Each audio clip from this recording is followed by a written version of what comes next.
সামনে আগস্ট মাসে তোমাদের দ্বিতীয় মূল্যায়ন শুরু হবে। তো ক্লাস 8-এর পঞ্চম অধ্যায় থেকে আমি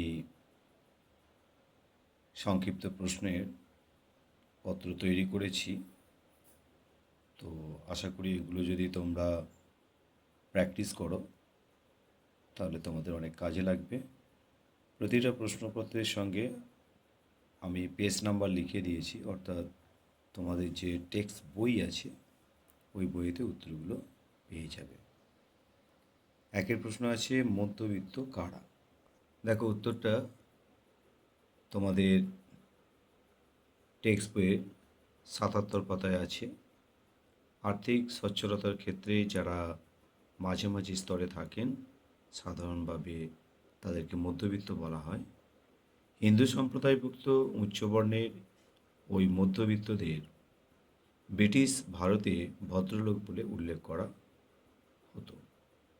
এই নতুন শিক্ষিত মধ্যবিত্ত শ্রেণী পাশ্চাত্য শিক্ষার সংস্পর্শে এসে সামাজিক সংস্কারের উদ্যোগী হন। কলকাতা, বোম্বাই ও মাদ্রাসের মতো শহরকে কেন্দ্র করেই এই ভদ্রলোকদের সংস্কারমূলক উদ্যোগগুলো গড়ে ওঠে। তোমরা এটা মুখস্থ করবে তাহলেই হবে। দ্বিতীয় প্রশ্ন আছে, কবে কার নেতৃত্বে সতীদাহ প্রথা বন্ধ হয়? দেখো পেজ নাম্বার দিয়েছি আমি 78, অর্থাৎ 78 পাতায়।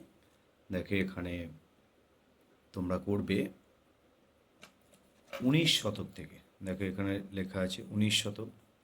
এই 19 শতক থেকে কলকাতা এবং তার আশেপাশে বিভিন্ন অঞ্চলে সতীদাহ প্রথা বোঝাই ছিল।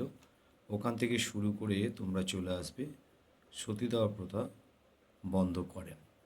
তো এটা মুখস্থ করতে পারলেই তোমরা এই প্রশ্নের উত্তরটা পেয়ে যাবে।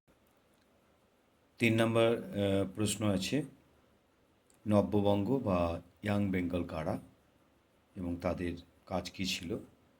এটা তোমাদের টেক্সট বইতে আছে, পেজ নাম্বার 80। তোমরা এখানে চলে আসবে, পেজ নাম্বারটা অনুসরণ করো।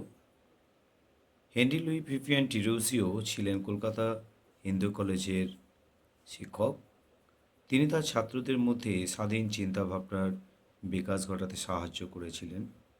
তার ছাত্রদের নব্যবঙ্গ বা ইয়াং বেঙ্গল গোষ্ঠী বলা হতো। বিভিন্ন সামাজিক প্রথা ও রীতিনীতির বিরুদ্ধে নব্যবঙ্গ গোষ্ঠীর সদস্যরা মতামত প্রকাশ করেছিলেন। এছাড়া জাতপাত, বাল্যবিবাহ, বহুবিবাহ প্রভৃতি প্রথার বিরুদ্ধে তারা সোচ্চার হয়েছিল। এই পর্যন্ত তোমরা এটাকে মুখস্থ করবে। ওকে।